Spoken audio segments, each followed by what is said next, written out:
on red teaming, what to do, what not to do, things like that. So if you just kind of wandered in here, actually, how many people in here are actually pen testers or do penetration testing? Red teaming, things like that. Team stuff. Cool. All right. And what about the blue team side? Cool. All right, so I think that you're going to get some benefits from this talk, no matter what side you're on identifying things, and then also the red team having that extra mile. So, let's see my face. Cool. That's how it's supposed to work. Scoping. So when you're looking at scoping, a few things you want to look at when you are setting this up for like red team, blue team. So what's this? Is it scenario based? Is this a bank? Do you have a certain server that you want people to try and get to get PII, or is what kind of company is it? What do they have? What's the ultimate end goal, the ultimate treasure chest that you don't ever want to have compromised?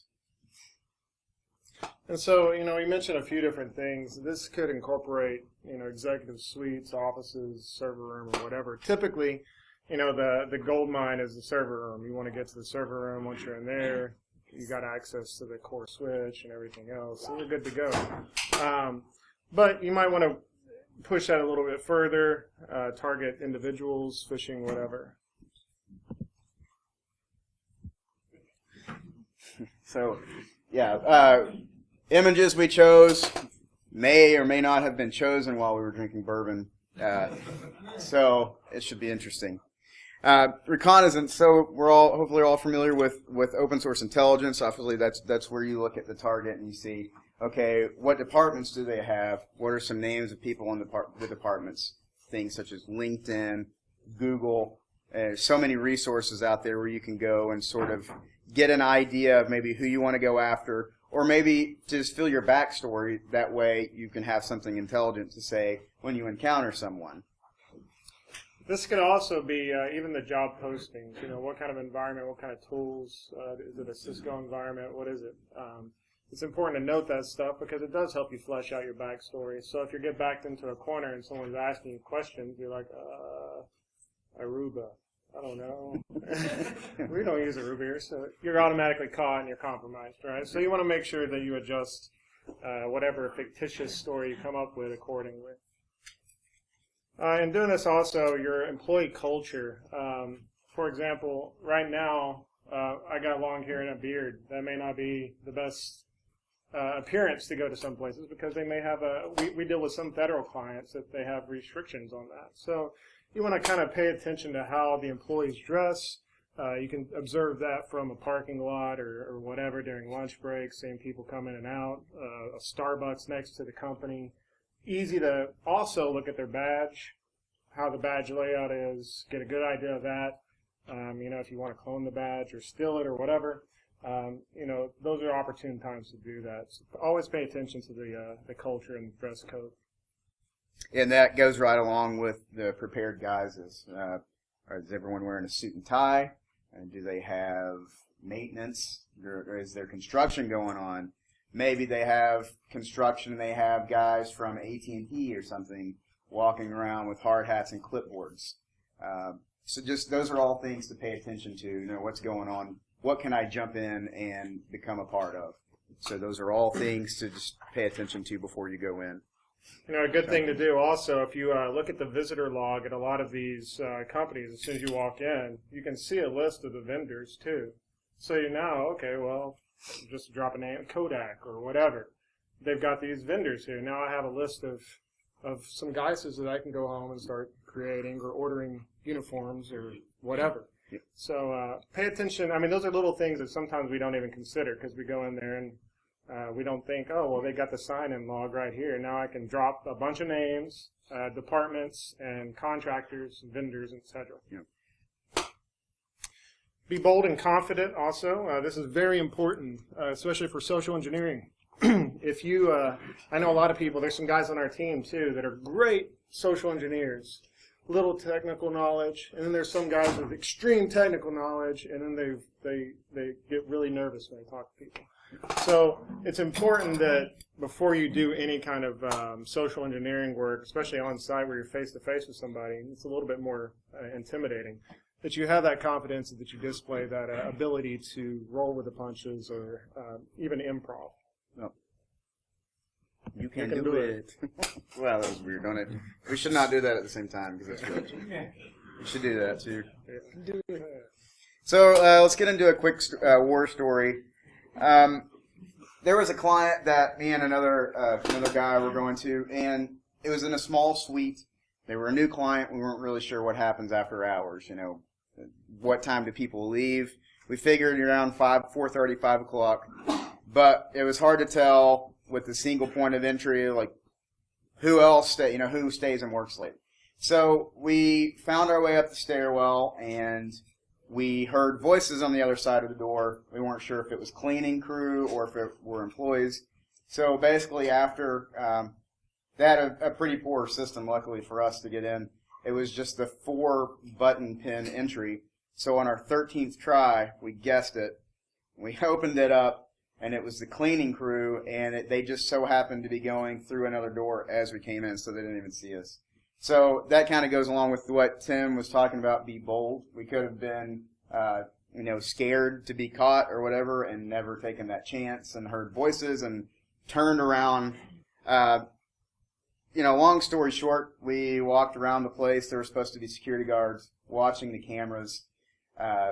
We found all the information we needed to find, and then we always want to give the client the chance to catch us, give them the benefit of the doubt. What can we do so that we can be caught? So we stood in front of the glass doors, and there was a half-inch physical gap between the doors and a motion sensor on the other side. So I had a clothes hanger and some napkins. I tied it and stuck it through the door, and I was like, well, let's see if the security guard's paying attention.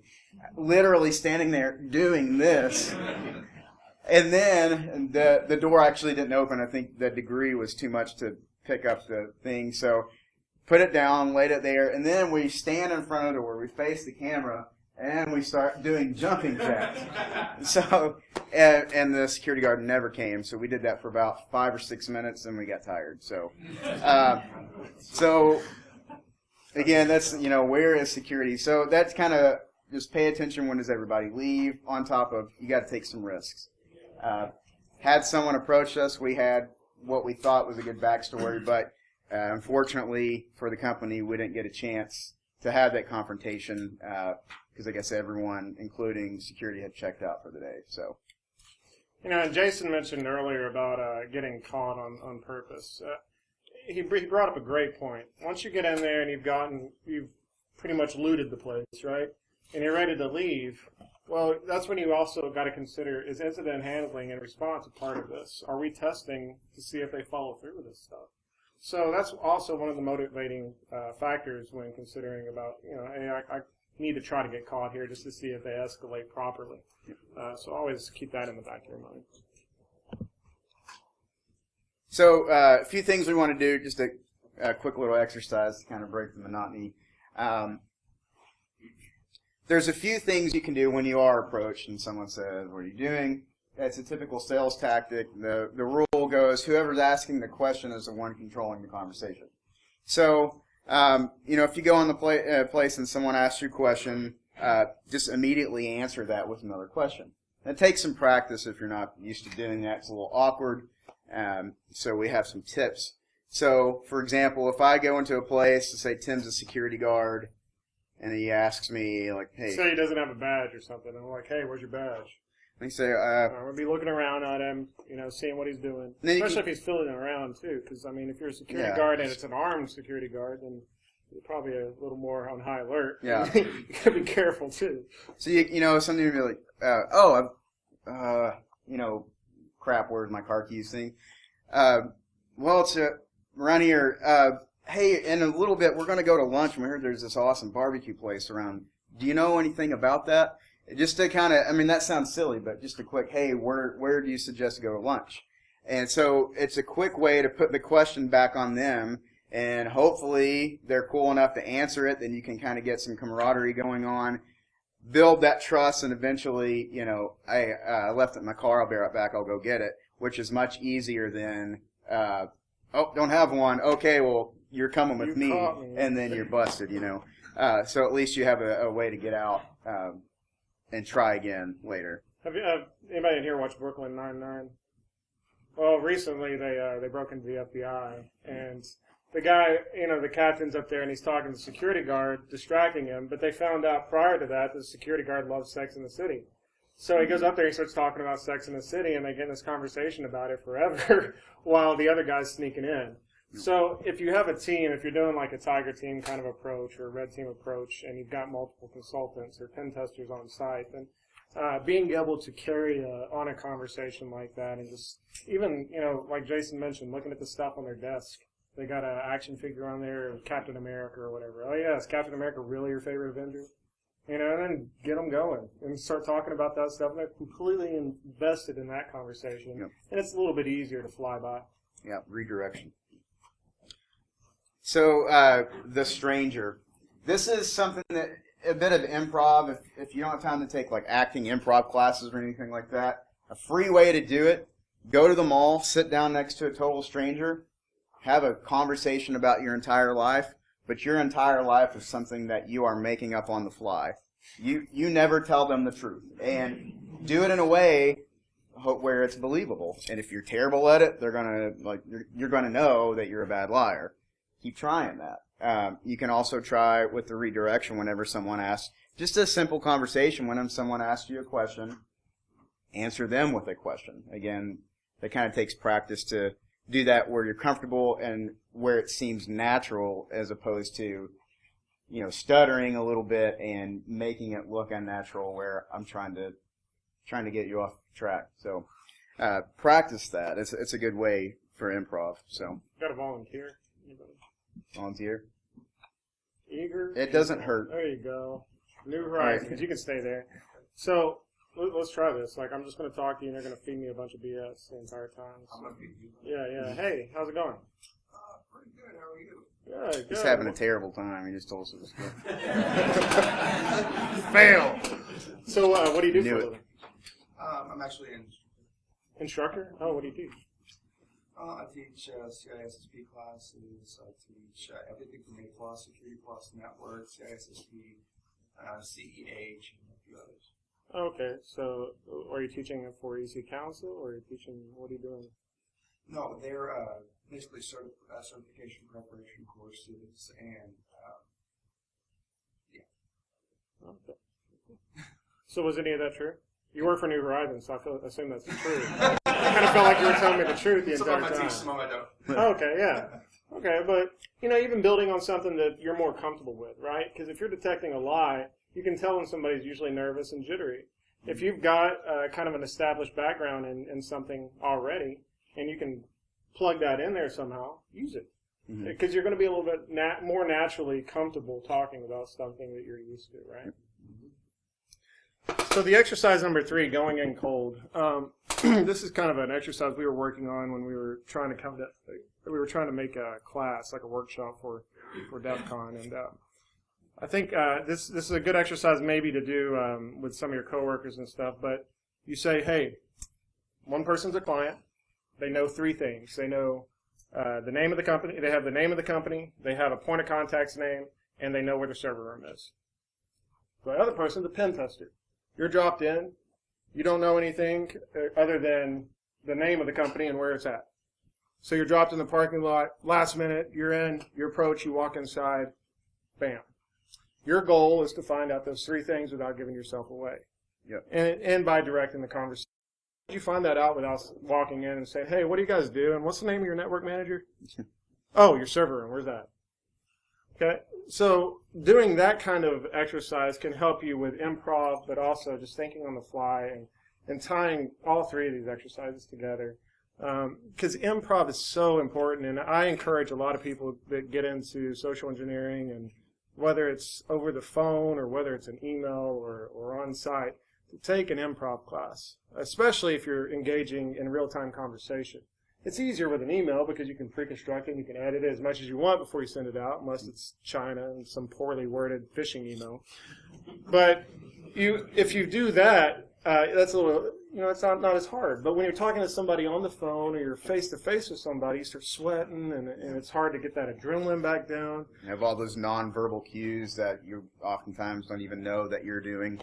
Exactly. Yeah, So, you want to try that? Somebody, you try that. we could. Anybody else want to volunteer? We haven't tried this in a talk yet, but why not? There you go. All right, go for it, Tim.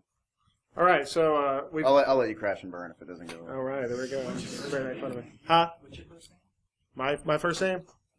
Okay, are we doing this now? Tim. Tim. Okay, so you let's blew say, it, Tim. We're done. Got it. Okay, so let's say this. You're dropped in. You've got to find out what they do, the point of contact's name, and where the server room is. Client, point of contact, server. Yep. Okay, so you walk in, security guard looks at you. Hey, can I help you? Yeah. Listen, I'm here, and my boyfriend is works here, and I know that he's been sleeping with Tim. I know you. Oh. Yes. That's incredible. We'll talk about it. I don't care about your testing or anything. And I just want you to stay away from him. All right. Well, I feel a little threatened, so we're going to get you out of this building as soon as possible. And that's actually he deserves that round of applause. Yeah, for that. So, and that's actually great because one of a popular tactic with social engineering is you want to make someone feel as uncomfortable as possible, and that's the true thing. If you're caught against a wall and someone starts asking you questions, then right away you make them feel uncomfortable with something that you might make them feel uncomfortable, or automatically become the biggest jerk in the room. Like, I've got this meeting and I busted my butt to get here, and I'm not going to let someone like you make me late. And just go on and on and on, and get your supervisor in here right now. They're going to know who I am, and you're going to be in deep, whatever. So just kind of going over the top. People hate confrontation. People love to help. We're all, most people are kind-hearted by nature and want to help. So whenever you bring confrontation, they want to avoid that, and most people will just say, you know what, man, I've got my own problems. I don't feel like hearing you right now. Just go on. I don't even care. Yeah, I don't get paid enough for this, yeah, or whatever. But to tie into that, we actually had doing something at an airport here. We had two consultants, a female and a male, and the female was pregnant, so they played on that. They acted like they were a couple, and they were arguing, blah blah blah, and they ended up getting into some HR room with a bunch of files, arguing in there. Somebody walked in, and then they just and they just closed the door and left them alone. Yeah, works. So, that kind of stuff works. The counter to that, though, is some security guards, especially, they're eager for confrontation. They've been waiting their whole life for it. And I'm not bashing that at all, because that's good when you're that aware. There's goods and bads. So always kind of weigh the situation and try to determine what that person's like. You can usually get a vibe of somebody, right? If they're angry or they're very defensive off the fly, well, maybe you don't want to start throwing the abrasive tone, right? And sometimes you got to be a little nicer. And we don't want to, pitch any specific books, because there's some great books out there, but this is one that I'll let Brent I won't say the name again because we're not trying to endorse products or anything, but this is one that I've been reading, kind of revisiting. It's got some good refreshers on body language, nonverbal cues, how to speed read. It's written by ex-FBI agent, and it's a guide to speed reading people. Things like eye blocking, nervous habits, ways just to really pick up to see if somebody's hiding something from you or hates you. Maybe. Thank you. Welcome. That's what everybody's. There's a few different ones out there, but this one it's a really good. If you've had classes before on body language and reading people, this is a really good refresher for that. Otherwise, if you're brand new to it, there's some good ideas, but maybe things that you want to sort of study a little bit more in depth. So And this is good for red team and blue team, right? yeah, we got a question right here, Tim. Can you address how would you respond to the eager for confrontation sort of security guard in that situation? Well, a lot of prep work, I think. Especially, I usually like to fake a badge or forge a badge and have that on me at all times. And we're going to get into what we consider our backup plan, too, for just those people.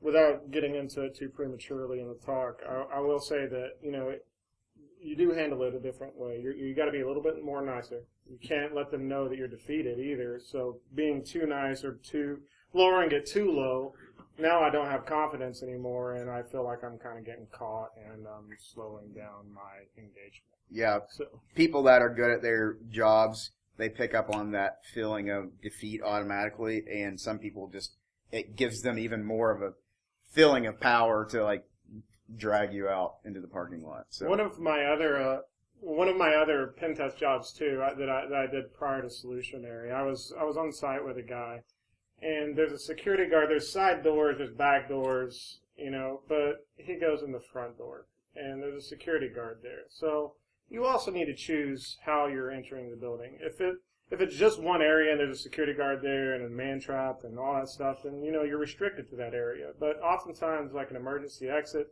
or the side doors, especially around lunch, you see people coming in and out. Those are opportune times to tailgate on the side, especially if you got just a fake badge or a flipped head badge or something like that hanging across your neck. Most people don't pay attention to the sound or the color of the proximity reader. If you're following behind them, you just go through the motion. yeah, we've addressed some of the backing techniques and things like that in some of our other talks that we don't want to keep repeating everything, but if you're interested in some of those, how to play on the helpful nature of others. Sounds terrible saying that. Just come talk to us afterwards and we can give you some tips and pointers. Exploit nice people. Yeah. I was just going to add on, my company, and we carry around like this paper that says, we look for blue beer. Right. And we had a security guard that was kind of confrontational with one of our guys, and we were told, like, one of the first things, like, your instinct, like, if you get caught, you're kind of scared. You want to reach for your paper, but don't reach for your pockets. Because if you do have the security guard that's, like, waiting for his opportunity, like, don't be quick to, like, reach for things. Oh, I got this plan. Yeah. This escalated quickly. Yeah. I keep my letter right here. In my Velcro. Yeah. Moving along. So, the anvil, that's an awesome bag to carry on. The setup, again, Google results, fake pictures. So, in the abstract of the talk we mentioned, we're going to talk about forging fake IDs, which we have to be very careful on what we talk about with that. We've kind of been asked not to get too in-depth with that, but yeah, Tim, do you want to talk about that so I'm not getting in trouble? Yeah, no, I mean, okay, so depending on the kind of ID that the company uses, there's kind of that line, right? So always make sure when you're doing your kickoff call, even prior to that, you're writing up your statement of work. You're talking to the client saying, hey, here's kind of here's our methodology. Here's what we usually do. We're going to try to steal the badge. If it's RFID, we're going to try to clone it. Or if we don't have the time, we're just going to try to make in Photoshop, print it off, put it on a blank badge. Or take one. So, just always make sure, I think, the most important takeaway to that is to discuss it with the client prior, just to make sure you're in the good. Because if they've got some kind of the military IDs and stuff like that, and you're forging that, you're kind of getting some shady waters there. Yeah, and you also don't want to forge badges and impersonate officers and things. That is a felony. So, Google results. So if you walk in and you say, "Hey, I'm Brent with Microsoft. I'm a Microsoft rep. I'm here to talk to James in the IT department, head of IT." Some people will say, "Okay, well, they'll actually take the time to Google." Or if you're trying to set up a meeting, "Hey, do you have some time on Tuesday? This is who I am. Here's my number." There are a few websites out there where you can actually pay and have them generate fake Google results. So when you search Brent White Microsoft, it'll come up Brent White Microsoft sales rep. things like that. So now you have that digital footprint, and there are also again, we don't want to mention specific apps, but there are also apps out there that will spoof your number. So if you're doing social engineering call or something like that, you can call and it'll actually have, say, if you know like the internal extension for the IT department. So you make it look like it's coming from 1232 or whatever, and someone answers it and like, oh, it's IT department calling, but you're nowhere in the building, and then you can say, hey, this is so and so with IT. You need to go to this link and install this patch really quick. So those are just some helpful tools to help kind of build your credibility with your backstories. Yeah, like forwarding numbers to like Google Voice and stuff like that. Having the area codes important. When I first started, we were talking about mistakes, or Jason was talking about mistakes. When I first started, I forgot to block my number, and I called, and it was from an area code completely on the other side of the United States, and they're like, wait a minute. And they caught me just off of that. So if you're doing any kind of phishing from a phone number, and if you're not blocking it or something, it's always good to have forwarded numbers. Mm-hmm. You mentioned the letter of authorization, and you were talking earlier. So what we usually have as our backup plan is a fake letter of authorization. Yep. So what is this? And I got an example on this next slide, but basically you're going to take your letter of authorization. You don't want it to be exactly word for word, but you want to just kind of strip out some of the verbiage, make it as vague as possible. So I'm allowed to do this, this, and this. And then you also want to have a fake number. Like I usually use Brent. Brent usually uses me. Point of contact. Brent's from ABC Corporation. He's from the office of the CISO, and here's his phone number. So, if there's a problem, call this guy. So what happens is you get this guy that's really confrontational, and you're like, well, crap, I'm going to end up having to pull my letter out. Well, I don't want to do that, so I'm going to pull out my fake one first. And here you go. I swear, this happened to me. I had a security company. These guys were armed, too. And I had been walking around a while. I got in through the emergency exit. They had the alarm off during the day. Picked the lock. They just had a basic tumbler lock there. Got in, walked in, walking around, doing my thing. And I was looking through a shredder bin, and the security guard comes up to me, and I'm like, hello. And he's like, well, what are you doing? I'm like, oh, I'm just, I'd torn up something, and I just want to make sure I ran to the shredder. He's like, oh. Let me see your badge. And I showed him. He's like, no, let me see your real badge. I was like, oh, this guy's good. I'm like, all right. I was like, well, come over a second. And he's like, yeah. I was like, all right, well, here. And I show him my fake letter. And I was like, so keep it on the down low, and if you can, let the rest of the guards know. Yeah. And he's like, okay. So he does that the entire time, the rest of the engagement, the security guards don't do anything. I actually had one of the guards smile at me when I was walking by. And so, yeah, you have that instant connection where it's like, oh, there's this cool thing going on, and we're in the know, and nobody else is. But they feel a part of it. He actually said, I'm with security too, and I'm like, obviously. And so, you make them feel like you're working together. So even exploiting what Jason was encouraging is oh yeah, I'm doing this. Well, you're able to lie about it easier, too, because you're actually there for that test. But you have a fake name. You have a fake company name. And if you're testing incident response, this is an excellent way to test that. Because are they escalating it properly? Did they call that person? And if they did, how did they know that that person is the authority to grant this permission? They don't. So they should have a list of that. So this is an example letter. This is actually one we've used, and we've truncated some of the data and the logo there. But if you memorize it, you get a prize. We don't. I know it's pretty tiny there, but you'll see that we even get into some of the details about lockpicking, dumpster diving, and stuff like that. I changed it. I could be there 24/7. I expanded the days. Mm-hmm. I put a bunch of BS in there. And I also said that I could walk out with company resources. So that if I had a laptop in my hand, he wouldn't say anything. So this I've never actually, I don't want to jinx myself, but I've never actually had to use a letter of authorization. Anytime I have had to, I've actually used a fake letter, and it's worked. And so, you're giving them another chance. They did well, and it should be in the commendable practices. Yeah, their security awareness is there. The guy stopped me, no question, saw that it was a fake badge, but he didn't follow through. He just took my word for it. Mm-hmm. And that was my backup plan, my ace card there. And so I really encourage fake letter of authorization.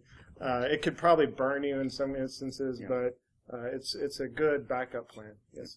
So what would it look like for you to have to use your real letter of authorization after just presenting a fake letter of authorization? I'll get to that in a second. I'll get to that. I'll let Brent tell you that one, really. Yeah. Wait a minute. Yeah, it's not good. Go ahead. Okay, and then show up with the real cops. They really caught you.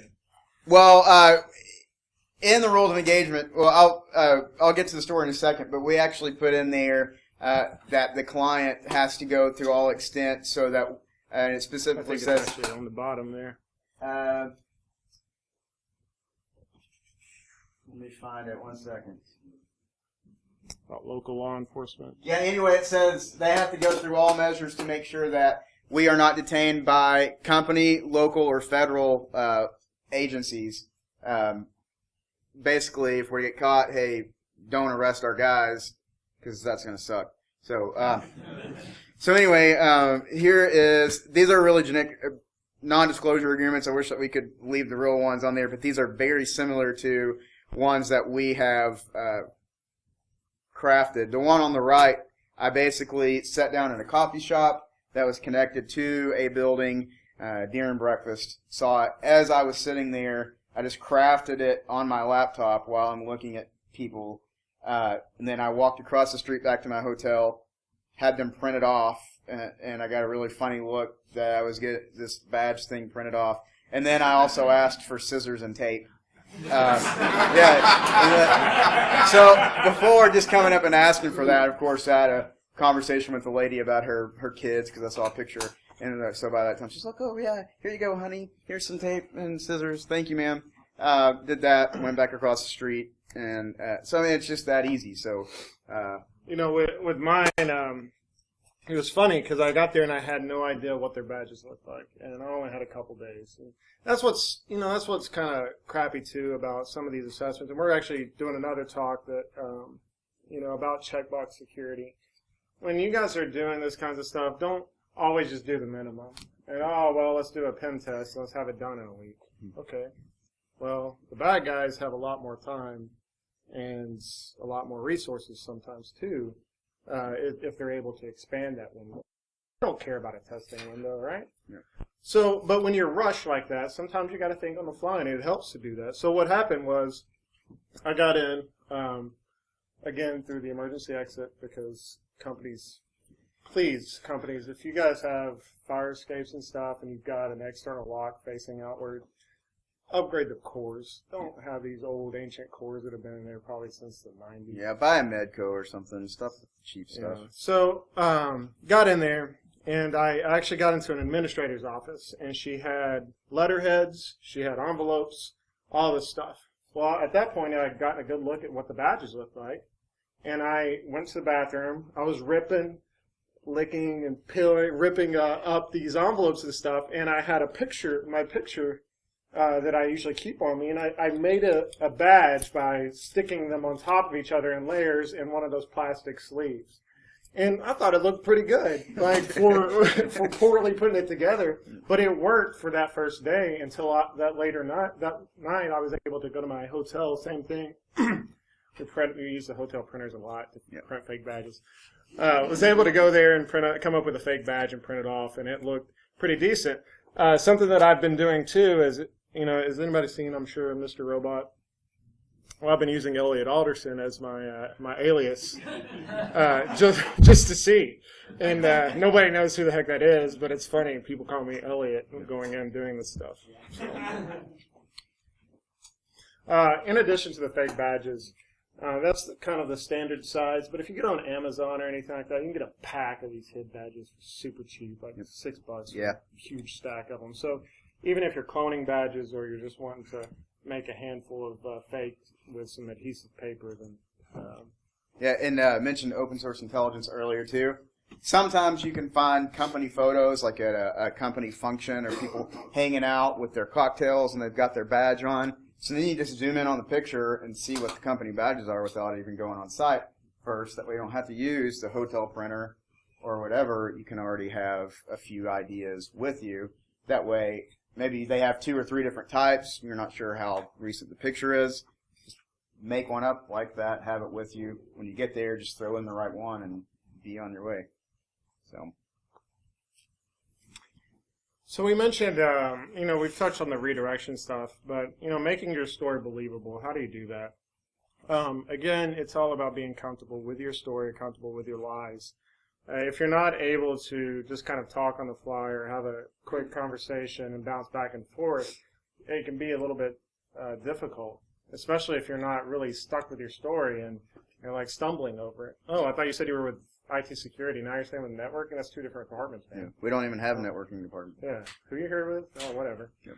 And because people do, when they catch you, you'll have a good conversation with them. You think you're going some way and you get some traction, and then all of a sudden you stumble and you mess up because you trip over a lot. So being short and sweet is a beautiful thing. Thanks, Tim. It is. No,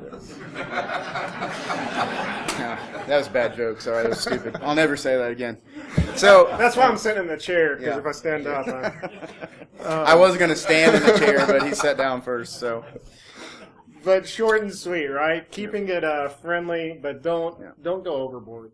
If you're talking and we're like blah blah blah, and I just start talking about a whole bunch of stuff, and I get so involved in my side conversation, my distracting conversation, that I end up giving myself away. Yeah. And it's happened before. So, just like what they tell a lot of people if an auditor comes in, hey, say the bare minimum.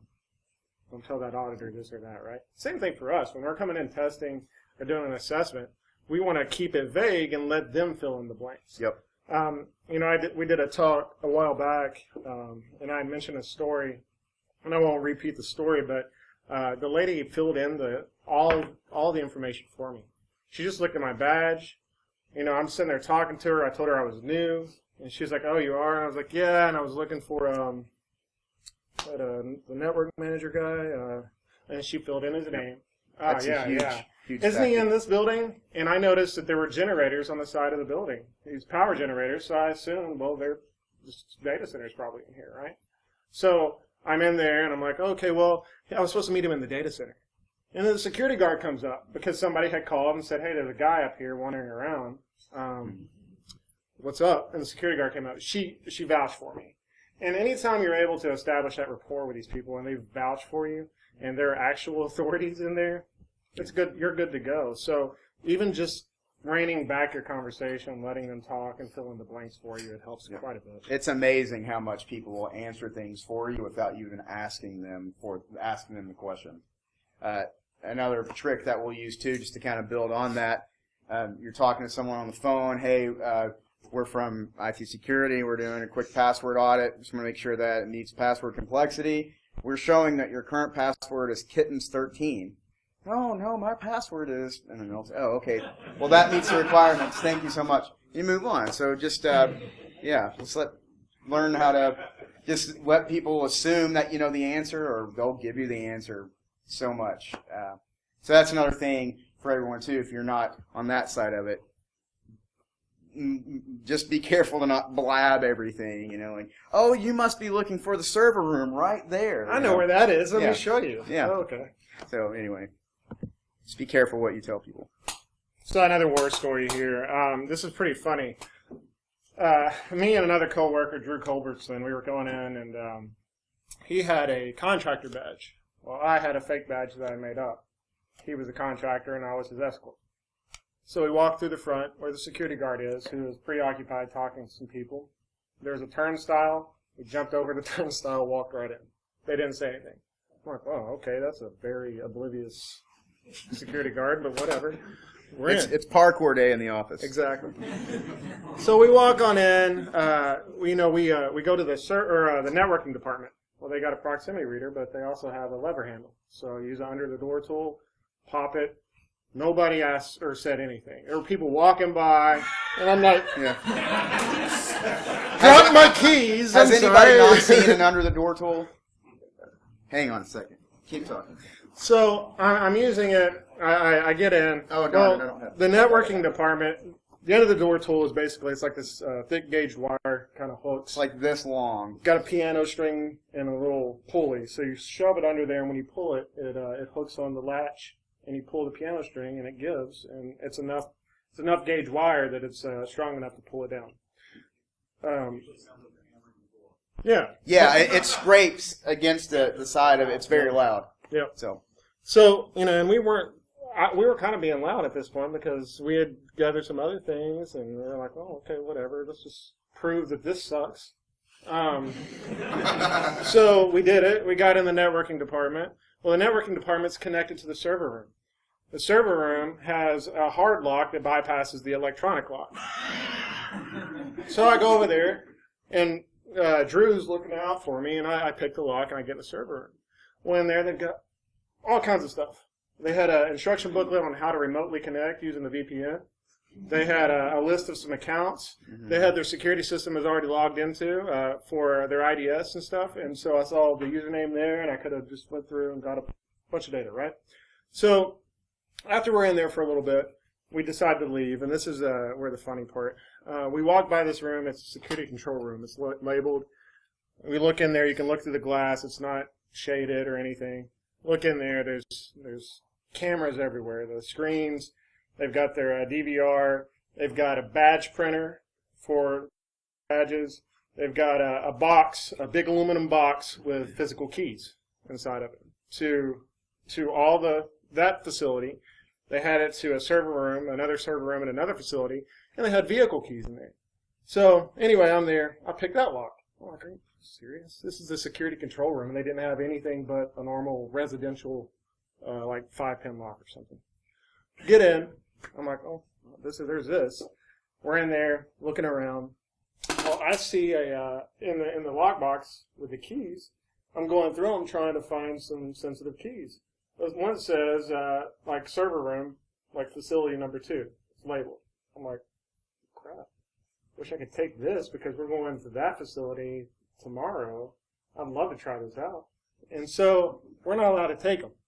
So what I do, I got my camera from my smartphone, set the key down, and I took a picture of it. Took several pictures. Well, that night, it was arts and craft night for Solutionary, and we went by Lowe's. We picked up some files. Actually, we went there, and we actually tried to get the guy to print a key off for us, because I had used my plastic hotel key, and I cut it in the shape of the key just to see if he would do it, and he actually tried. Give him credit, whatever, or not credit because it's Lowe's and they probably shouldn't do that. But we're there and he was going to do it. Well, we're like, let's just buy some files and we'll just do it ourselves. So we got there and we're all trying to make these keys. Well, if you look here, the top one, A, is the real key. B is the one I did with a file using the picture. We got back the next time. The key worked. I swear to you, the key worked. And so even taking a picture of a key and filing is a possibility. You got to just think outside of the box with that. But the funniest part of this story is when we had left, we were like, man, we got to try to get caught or something. I was like, well, I'm going to push the envelope. He's like, what are you doing? What are you doing? And I started walking to the security guard. Well, I pulled out my keys, the keychain. It only had a few keys on it. I had it in my hand. I'm sitting there tapping on the desk talking to the security guard. I was like, hey, yeah, Tom from Facilities. I'm doing a key inventory. I'm trying to get into the security control room, and Tom from Facilities gave me this key, and it doesn't work, but he said you might have one. And she's like,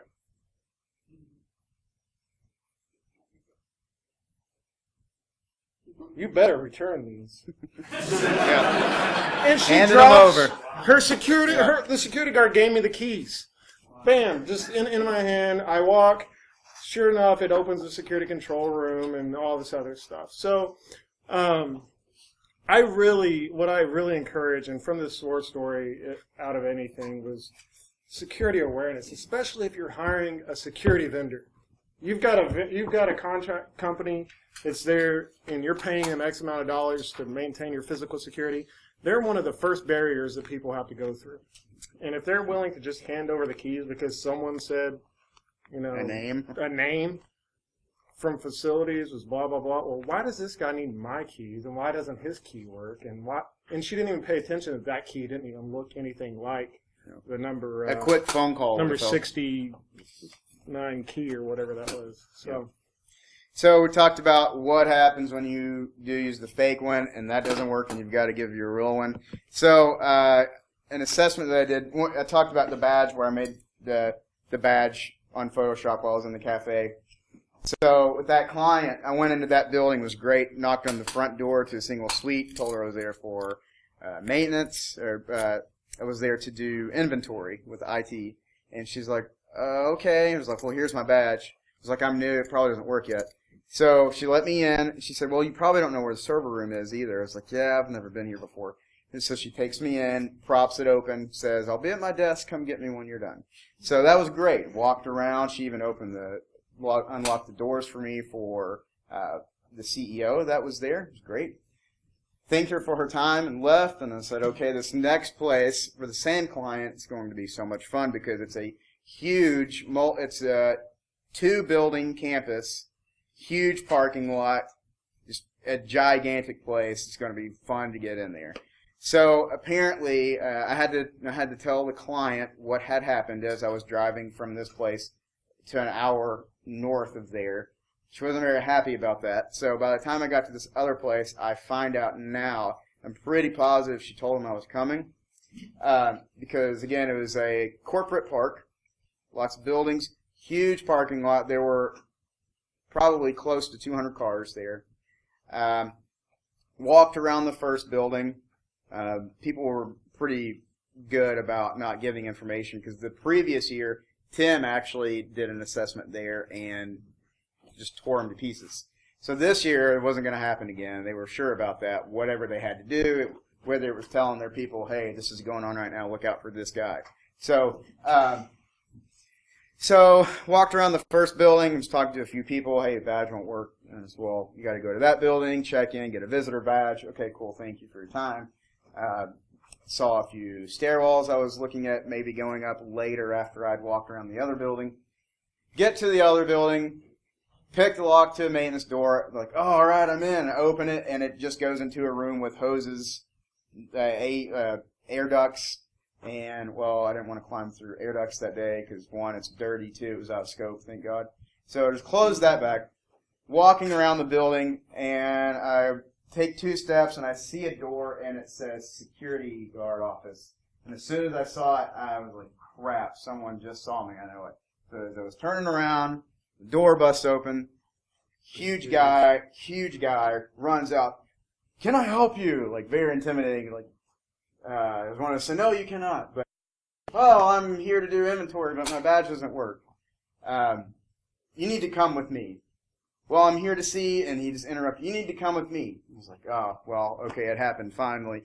So as I'm following this guy inside, I was like, it said it exactly like this, like, all right, man, you caught me. And he looked at me like, what the hell are you talking about? I was like, well, it was like, I'm here doing an assessment, and I was like, I've got a letter in my pocket, so I start handing it to him, and I was like, and it says, here's the contact info, and as I was showing it to him, it just shakes his head, he's not even buying it. And I was like, but seriously, here it is, I need you to look at this, please. And he's just not listening to me. Escorts me to the front. The HR director comes out. Like, by the time he gets me up there, and I explain to the receptionist, who was the same receptionist when Tim owned them really hard last year, she's like, oh yeah, I knew you guys were doing that again this year. So I was like, thanks for proving my theory right there. She's like, well, I've got to make a few phone calls. And I was like, well, if it's all right, I'd like to continue, see if there are any sort of physical vulnerabilities that I can help you guys out with. Yeah, sure, that's all right. Just let me make some phone calls. By this time, 4 people were surrounding me in this lobby, including the gigantor guy. And I could feel his breath, crying and stuff. No, not really. It was weird, though. Anyway, HR director comes out. Who'd you say you were with? And so by this time, I was kind of confused because the receptionist said, yeah, you can continue. So I was like, well, I'm going to continue. It's like, yeah, I'm Ken Adams. I'm from IT. I'm supposed to meet a guy here in the server room to do some inventory. Okay, let me see your badge. And I was like, oh, wait, she really wanted to know who I was. And I was like, oh, wait, here's my letter. This is who I really am. Here's the lady that said it's okay for me to come do this. She's like, you need to stay right here. I came back. My badge had been ripped. And she said, this isn't a real badge, and hands it back to me. Takes my letter, looks at it, and makes a phone call, and then hands it back to me. And before I could say anything, she's like, you need to leave the premises. I was like, okay. So in that case, what can you do? You know, I wasn't going to run because I was really far away from my car and it was really hot and I'm kind of lazy. So I didn't want to get shot in the back either. I think I don't know, he was armed and very large. He probably would have just tackled me and I would have died. So, I mean, you can't really do anything. You're just like, all right, game's over. But at that point, again, I'm pretty sure that they all knew I was coming because the security guard told me, I watched you from the moment you got out of your car, and I watched you walk around every single building and every move you made. And then I said, well, did you see me pick the maintenance closet door over there where there's no camera? And he said, no. And I said, you guys need a camera over there. And only one security guard for the whole company. If we would have had Tim with us, he probably could have got in while I was getting busted. So sometimes you just, you can't really get out of it, and you just got to be honest and comply so you don't get tackled or sat on. And you're not losing, right? It's like what Jason was saying. I really enjoyed Jason's talk because, and those that have been in the InfoSec community, you know exactly what he was talking about. If you've been on both sides of the fences too. And, I used to do incident response and stuff, and so I know that. And so when you are caught, commend them on that. Yep. That's a good thing. I mean, that's what you're testing. That's the results the client's expecting or looking for. Mm-hmm. Not something for you to wave around as an accomplishment. Oh, look what I did. I totally own these guys, and I got the security guard to give me your keys, and then I rubbed it in her face and threw it at her and left. Yeah. Threw it to the ground. Yeah, it's not a competition. Yeah, so that's one of the things that I did right away. I was like, hey, we did this last year. We got quite a bit of stuff, but man, you were on top of it. You caught me quick. That's the fastest I've ever been caught.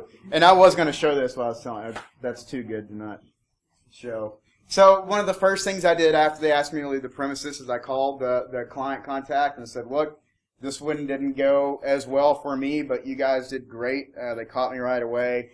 Here are the names of the people that were involved in and were very, very vigilant about what was going on. So great job on that. She was pretty happy about the results. So,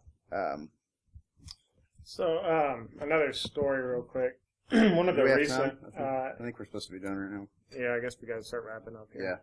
Yeah. Well, if you guys want to talk afterwards, I'll tell you another story. But real quick, wrapping up.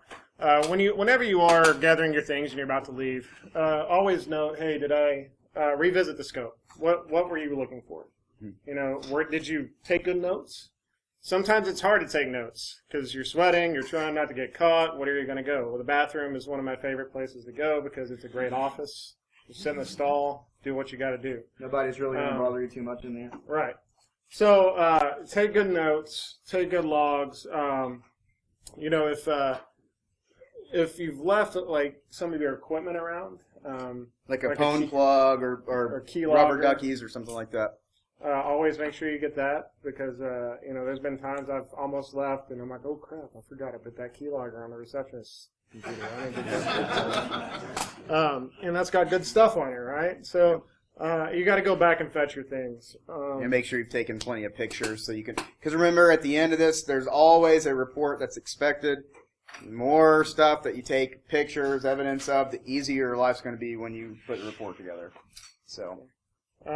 Clean up, if you've propped anything open, etc. You want to make sure you're putting it back. Is this a black box or a code assessment? Is an incident response part of it? Is it? If it is, do like what we've done. Go back and try to push the envelope a little bit further. Try to get caught. Do the most ridiculous thing you can until you get caught. So. All right. That's about it. Does anybody have any questions or anything for us? I know was kind of high level. Do you guys wear wires for the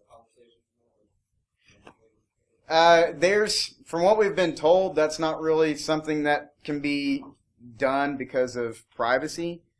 So we haven't done that. It's not really anything that's been asked of us yet either. So. That's very much Oh. Yeah. Because I actually, well, I can't. Never mind. Wasn't saying anything.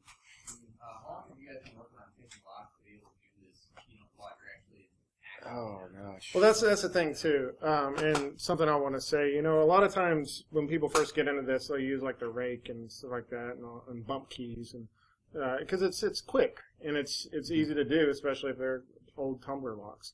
But I think the more practice you have, also if they're going to be using those locks and they're not going to replace them, you don't want to scratch up the pins and stuff in there with a rake or a bump key. Yeah, make sure that picking the lock is something that's in scope because it's not always accepted. Yeah. So, but I don't know.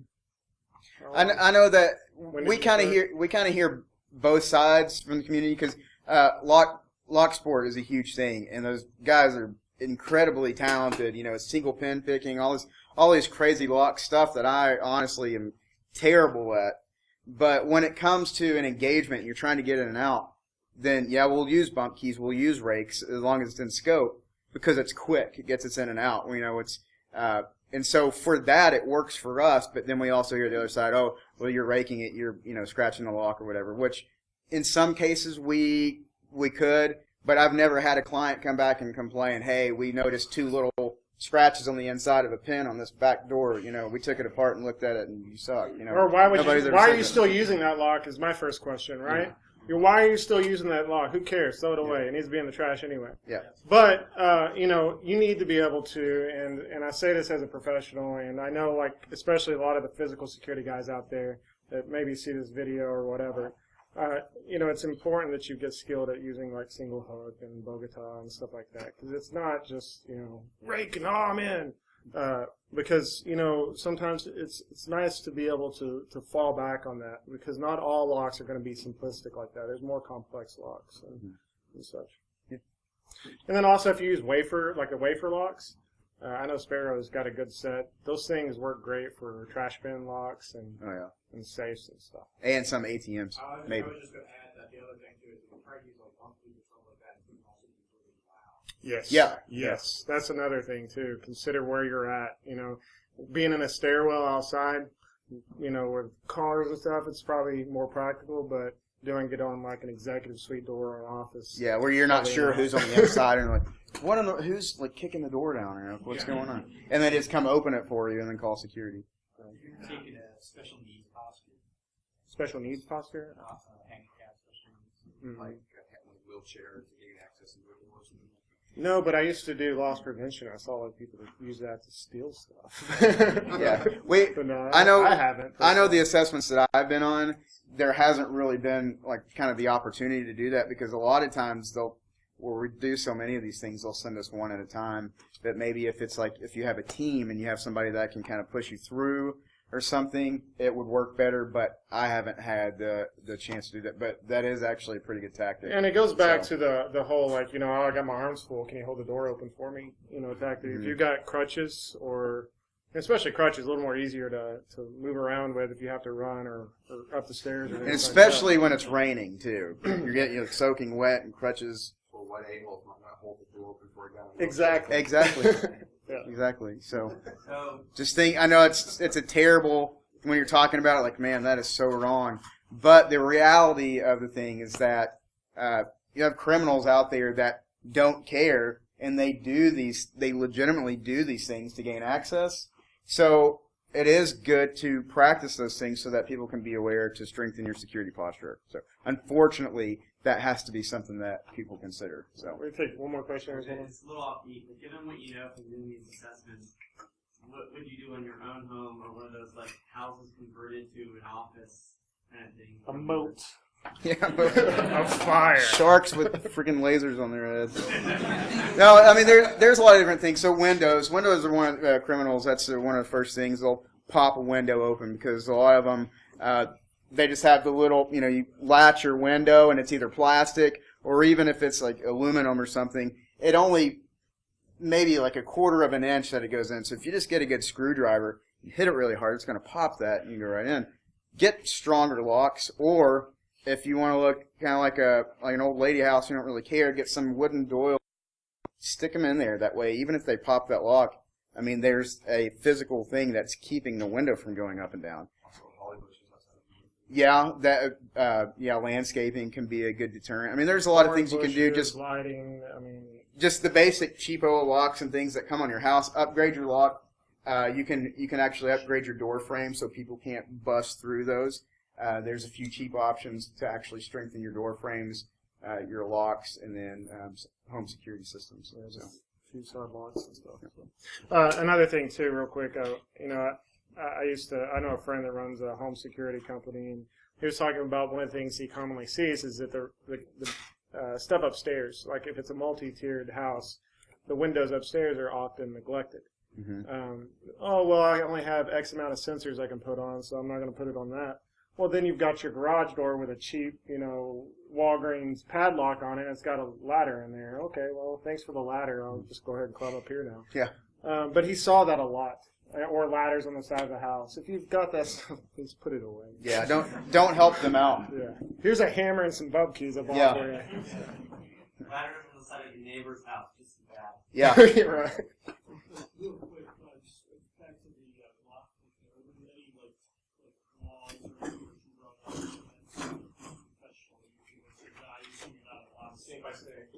Yeah, certain states. I know Tennessee requires to do lock picking, you have to actually have a locksmith license. And I know certain states have laws about actually owning and purchasing lock picks. So just check with your local state laws. Yeah, and if you're actually part of a red team thing, I like to have somebody on the team that has a lock picking or the locksmith license, just because you get access to some other tools that you may not be able to have access to. Yeah, but as far as your average pen tester or whatever, including lock picking and stuff and the things, again, it just depends on the state and the client scope. TSA has never given me any grief aside from the jackknife I keep, like the Southward jackknife I keep, because it looks like a knife, but I've never actually had any grief as far as the airport goes with that. But again, it depends on what you're taking to and what you got in there. You gotta. Sometimes they'll give you issues about a shove knife too. You can explain like, no, it's not a weapon. It's just an oddly shaped piece of metal. So. My teeth. Yeah. All right, guys. Well, I think we're a little over time here, but if you guys have any questions afterwards, feel free to talk to us. Thank you.